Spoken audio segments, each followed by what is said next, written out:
जय हिंद दोस्तों, मैं मुकेश श्रीवास्तव और इस चैनल में आपका स्वागत करता हूं। तो दोस्तों, आज का जो टॉपिक है वो है बिहार की जलवायु। तो चलिए फिर शुरू करते हैं। शुरू करने से पहले बता दूं मैं कि मुकेश सर एकेडमी ऐप पर सब्जेक्ट वाइज टेस्ट चल रहा है, इसमें जरूर भाग लीजिए। साथ में एक ऐसा नोट्स है जो एग्जाम से पहले अगर इसका रिविजन करते हैं तो बहुत ज्यादा फायदेमंद साबित होने वाला है। तो जल्दी जल्दी इसे इनरोल कीजिए। सबसे पहले बात आता है जलवायु, है ना। जलवायु किसे कहते हैं? तो देखिए, किसी क्षेत्र पे अगर कुछ समय तक एक जैसी दशा बने रहती है तो उसे मौसम कहते हैं। और अगर लंबे समय तक अगर एक ही दशा बना हुआ है, यानी एक ही मौसम बना हुआ है, तो उसे क्या कहेंगे? जलवायु कहेंगे। यहां पे देखिए लिखा हुआ है किसी विशेष स्थान की मौसम से संबंधित समस्त दशा दीर्घकालीन। दीर्घकालीन मतलब क्या होता है? लंबे समय तक अगर मौसम एक ही जैसा बना रहेगा तो उसे क्या कहेंगे? जलवायु। अब यहां कहता है कि भाई सब जगह का जलवायु में अंतर क्यों है, अलग अलग स्थानों पे जलवायु में अंतर क्यों है? तो वो किसी न किसी चीज पर निर्भर करता होगा। तो यहाँ पे लिखा हुआ है किसी क्षेत्र की जलवायु निर्भर करता है। कैसे? देखिए, पहला है ऊंचाई पे। अगर मान लेते हैं आप पहाड़ों पे जाते हैं तो वहां का जलवायु अलग रहेगा। अगर आप मैदानी भाग में रहते हैं तो वहां की जलवायु में अंतर रहेगा। अब आते हैं धरातलीय संरचना, यानी यही है, धरातलीय संरचना के आधार पर भी जलवायु में अंतर पाया जाता है। नेक्स्ट अगला आता है भौगोलिक स्थिति। अब जैसे भौगोलिक स्थिति मतलब एक तरह से हम आप कहते हैं ये पृथ्वी है और आपको पता है ना कि बीच में विषुवत रेखा जाता है और ऊपर में कर्क रेखा ये वाला, और ये हो जाएगा आपको ध्रुव, उत्तरी ध्रुव और दक्षिणी ध्रुव। तो नेचुरल सी बात है कि सूर्य भगवान की जो स्थिति होती है यही आसपास में होती है, यानी विषुवत रेखा पे, फिर कर्क रेखा, फिर मकर रेखा। सालों भर इसी तीन रेखाओं के बीच में घूमते रहता है। अब बात करते हैं सौर विकिरण। वही बात आता है कि भाई मान लेते हैं कि यहां पर सूर्य भगवान की स्थिति है मकर रेखा पर, तो नेचुरल है कि उत्तरी ध्रुव पर जो सूर्य का प्रकाश है वो बहुत तिरछे पहुंचेगा। समझ में आया? तिरछा पहुंचेगा। तो ये नेचुरल है। जहां सूर्य की किरणें बहुत कम पहुंचेंगी तो वहां का तापमान कैसा होगा? ठंडा रहेगा। यानी क्योंकि तापमान एकदम पहुंचेगा नहीं तो नेचुरल है कि वहां पे ठंडा जैसा माहौल रहेगा। और यही कारण है कि ध्रुवों पर आपको बहुत ज्यादा क्या होता है? बर्फ रहता है और बहुत ज्यादा ठंडा रहता है। अब बात करते हैं वर्षा की मात्रा। वर्षा की मात्रा पे भी जलवायु पे असर पड़ता है। नेक्स्ट है समुद्र तट से दूरी। आप अगर समुद्री किनारे किसी शहर में आप गए होंगे तो मतलब ना ठंडा ज्यादा पड़ता है ना ज्यादा गर्मी पड़ता है, वो बहुत ज्यादा वहां आर्द्र रहता है क्योंकि वहां सागर है और जो वाष्पीकरण होता है तो वायु में क्या ज्यादा रहता है? आर्द्रता रहता है। ठीक। और उसके बाद आता है अक्षांशीय विस्तार, जो मैंने ये सब बताया है। तो ये सब कारणे हैं जो जलवायु जिस पर निर्भर करता है। अब बात करते हैं, बात करने वाले चूंकि हैं बिहार से रिलेटेड, तो यहां पे आते हैं। देखिए बिहार की जलवायु, यहां पे गौर करते हैं। यह है भारत और यहां पे है बिहार। अब जो कर्क रेखा है वो यहां से गुजरता है, ठीक, गुजरात, मध्य प्रदेश, यहाँ झारखंड से, और मेन आप देखते हैं ना रांची शहर, झारखंड का जो राजधानी है रांची, वहां से होकर गुजरता है। तो भाई बिहार कहाँ है? उत्तर में है। किसके उत्तर में है? तो कर्क रेखा के उत्तर में है। तो अब कहता है कि इसके पश्चिमी भाग में आर्द्रता और पूर्वी भाग में आर्द्र उष्ण रहता है। अब देखिए यहां पे बंगाल की खाड़ी है, तो भाई पश्चिमी भाग क्या रहेगा? इस साइड वाला पश्चिमी भाग, और यहां वाला क्या रहेगा? पूर्वी भाग। उसके बारे में भी आगे हम लोग देखेंगे। अब बिहार जो है उपोष्ण कटिबंध में पड़ता है। अब उपोष्ण कटिबंध किसे कहते हैं? जैसे मान लेते हैं कि ये आपका पृथ्वी है और ये आपका क्या है? भूमध्य रेखा यानी विषुवत रेखा। अब ये वाला जो पार्ट है ना, यहाँ पे उष्ण पड़ता है, उष्ण पड़ता है लगभग 30 अक्षांश से ऊपर, और इसके बीच वाला में क्या पड़ता है? उपोष्ण। तो जो बिहार की स्थिति जो है वो उपोष्ण वाले क्षेत्र में पड़ता है। ठीक। नेक्स्ट आते हैं बिहार की जलवायु कैसी है? ये क्वेश्चन ज्यादा पूछता है, तो भैया कह दीजिएगा मानसूनी है। ठीक। अब आते हैं यहां देखते हैं। अब ये भी क्वेश्चन आता है कि बिहार की जलवायु को कौन कौन सा चीज प्रभावित करता है, यानी उस पर असर डालता है। तो पहला आता है बंगाल की खाड़ी की से निकटता। अब एक चीज देखिए, जो ये बंगाल की खाड़ी है और जो बिहार की दूरी है, यानी समुद्र रेखा से, समुद्र से बिहार की दूरी कितनी है? तो लगभग कितनी है? 200 किलोमीटर। तो निकट होने की वजह से यहां जितना भी चक्रवात उठता है तो उसका असर आपको बिहार में देखने को मिलता है। नेक्स्ट उत्तर में हिमालय की उपस्थिति। अब ये भी पता है कि यहाँ एक क्या है, महान हिमालय, फिर ये क्या है, मध्य हिमालय, और फिर ये वाला जो तीसरा देखते हैं वो क्या है, शिवालिक। अब नेचुरल बात है कि मान लेते हैं कि साइबेरिया प्रदेश में जो ठंडी हवा है, ठंडी हवा है, तो रोकने का काम कौन करता है, हिमालय। तो ये भी जो है जलवायु पे असर डालता है, बिहार की जलवायु पे। अगला आते हैं दक्षिण में पठार और पहाड़ी। अब ये देख सकते हैं, ये पूरा का पूरा आपका जैसे छोटा नागपुर का पठार यहाँ पे, और ये पूरा प्रायद्वीपीय जो पठार है वो है, और बीच में आपका पड़ता है कौन सा, बिहार। नेक्स्ट काल बैसाखी। देखिए काल बैसाखी क्या है, एक जो गर्मी मौसम में एक हवा चलता है, ठीक, जिसके चलते वर्षा भी होता है, तो काल बैसाखी का भी असर बिहार में पड़ता है। नेक्स्ट आते हैं दक्षिण पश्चिम मानसून की क्रियाशीलता। जो मानसून आता है जून के महीने में, वो किधर से आता है, दक्षिण पश्चिम, उसको बोलते हैं हम लोग। तो इसी से हमारे यहाँ यानी बिहार में बारिश होता है। तो ये जो पॉइंटेड है ना, खासकर याद रखिएगा। अब आते हैं नेक्स्ट, ये रहा। अब बिहार के ऋतुओं के बारे में बात करें तो यहाँ पे 3 ऋतु है, एक ग्रीष्म ऋतु, दूसरा वर्षा ऋतु, और तीसरा शीत ऋतु। अब जो ग्रीष्म ऋतु है, जो गर्मी वाला ऋतु है, वो है आपको मार्च से जून तक, और वर्षा वाला कब है, तो मध्य जून से अक्टूबर तक, और शीत ऋतु भाई नवंबर से फरवरी तक। सबसे बढ़िया हमको भैया ठंडा लगता है, ठंडा वाला मौसम, और नहीं तो वर्षा वाला मौसम। लेकिन इस बार बिहार में बारिश से नहीं हुआ है, अच्छा खासा बारिश जो है नहीं हुआ है। तो अब चलते हैं अलग अलग से देखते हैं। तो बात करते हैं गर्मी वाला। तो गर्मी वाला जो है वो मार्च से मध्य जून तक के बीच में होता है।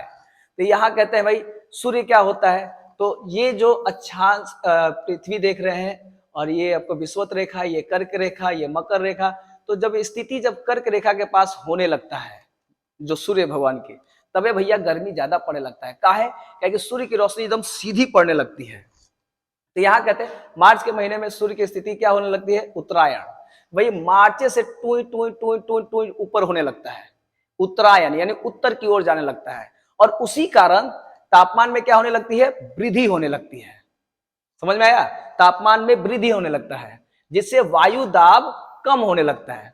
देखिए जहां तापमान अधिक होगा, जैसे मान लेते हैं कि ये है, यहाँ पे हवा है और तापमान अधिक होने लगा, तो यहाँ का जो हवा है ना वो गर्म हो जाता है, और चूंकि गर्म होगा तो हल्का हो जाएगा, और जब हल्का होगा तो ऊपर उठने लगेगा, और जब ऊपर उठ जाएगा ई वाला स्थनवा जो है ना वो खाली हो जाएगा। तो खाली हो जाएगा तो वहां पे क्या हो जाएगा, लो प्रेशर, इसलिए दाब क्या हो जाता है, कम होने लगता है।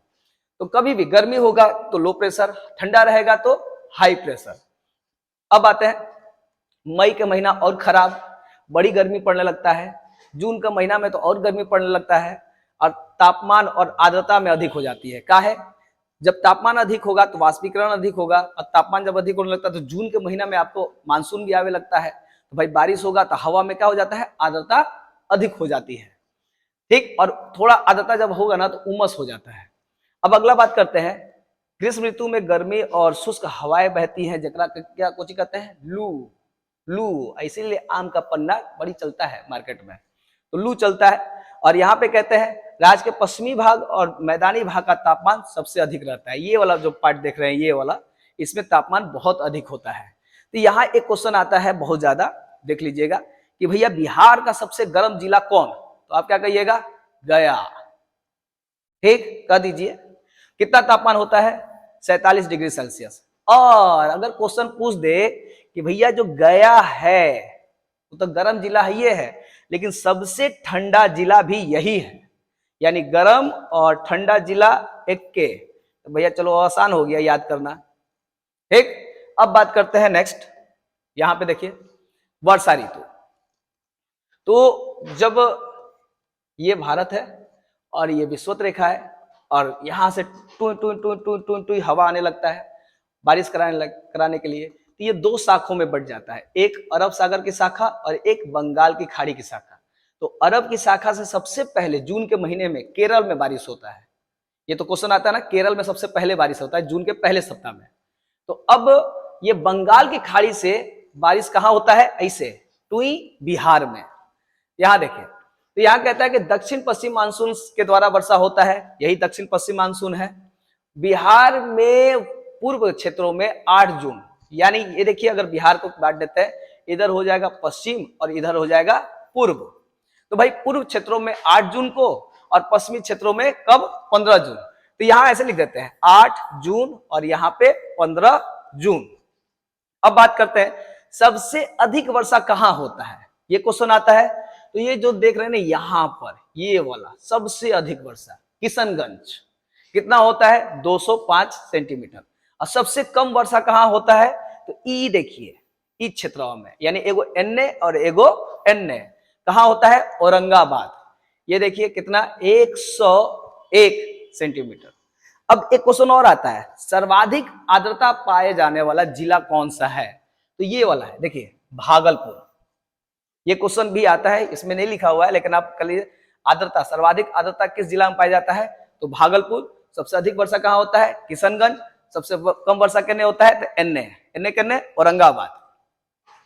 अब कहता है मानसून हवाएं जैसे जैसे पश्चिम की ओर बढ़ती है, जैसे मान लेते हैं टुई टुई टुई टुई टुई टुई बढ़े लगा, तो बढ़ता है तो उसका वर्षा करने की क्षमता घटते जाती है। तो भाई देखिए यहाँ पे बहुत बरस गया है तो अब खाली हो गया है, और जैसे जैसे इधर आता है तो वर्षा क्या हो जाता है, धीरे धीरे कम हो जाता है। अगला तो यही कारण है कि बिहार के पूर्वी भाग की तुलना में पश्चिमी भाग में वर्षा कम होता है। तो आप क्या कहिएगा, इधर वर्षा अधिक और इधर वर्षा कम, तो इधर घटते क्रम में ले आइएगा और इधर बढ़ते क्रम में ले आइएगा। अब बिहार में औसत वार्षिक वर्षा कितना होता है, 112 सेंटीमीटर। ये भी क्वेश्चन ज्यादा पूछता है, देख लीजिएगा। तो 3-4 फैक्ट इसमें मिला। अब आते हैं शीत ऋतु। ठंडा का क्या बात करें भैया, अक्टूबर से शुरू हो जाता है। वही जब बारिश ज्यादा हो जाता है, आर्द्रता बढ़ जाता है और धीरे धीरे सूर्य की स्थिति जो होता है विषुवत रेखा से टून टून करके मकर रेखा की ओर चले जाता है। तो मकर रेखा की ओर जाएगा तो सूर्य की किरणें जो है ना बिहार के पास तिरछी पहुंचेगी, और जब तिरछी पहुंचेगी तो ठंडा होगा, ठंडा होगा तो हाई प्रेशर होगा। तो यहाँ पे कहता है कि सबसे अधिक ठंडा कौन सा महीना में, भाई दिसंबर और जनवरी के तक के महीना वाले, बड़ा मजा आता है। उसके बाद कहते हैं बिहार में शीत ऋतु में जनवरी माह में मैदानी क्षेत्र का तापमान कितना हो जाता है, तो 7.5 डिग्री सेल्सियस। उससे भी तनी कम हो जाता तो और मजा आता है ना। बिहार में ऐसे औसत तापमान कितना होता है शीत ऋतु में, तो भैया 16 ज्यादा थोड़ी कम है। सबसे न्यूनतम कब होता है, 4 से 10 सेल्सियस कभी कभी जनवरी के महीने में। तो यहाँ पे भाई इसी महीने में बिहार में होने वाली हल्की फुल्की वर्षा, ये क्वेश्चन देखिए कभी कभी आप देखते होंगे दशहरा में, छठ में तो नहीं, दशहरा में बारिश होने लगता है।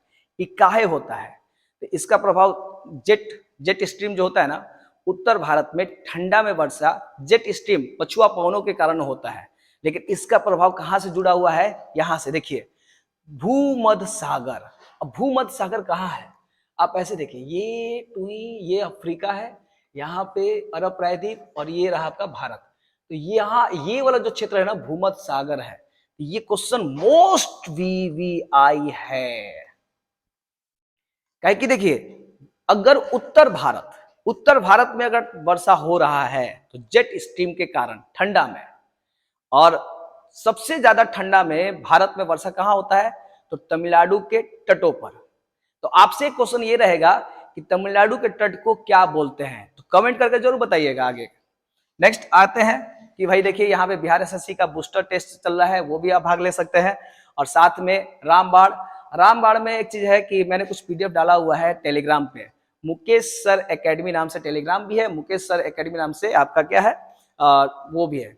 एक शॉर्ट रिवीजन नोट्स बनाए हुए हैं, उसका एक छोटा 5 पार्ट में है, एक छोटा सा पार्ट मैंने टेलीग्राम पे डाला हुआ है, थोड़ा सा आप सर्च कीजिएगा तो मिल जाएगा, उसको देख लीजिए अगर आपको लगता है कि एग्जाम में काम लायक है, क्योंकि नेचुरल है कि बहुत शानदार तरीका से हम मेहनत किए हुए हैं। तो पहला पार्ट आपको मिल जाएगा। अगर अगला पार्ट चाहिए, 5 पार्ट चाहिए, तो आपको इस कोर्स को परचेज करना पड़ेगा ऐप पे। तो उसको लेने के लिए आप टेलीग्राम पे जाइए, थोड़ा सर्च कीजिए, मिल जाएगा। तो मिलते हैं नेक्स्ट वीडियो में। जय हिंद।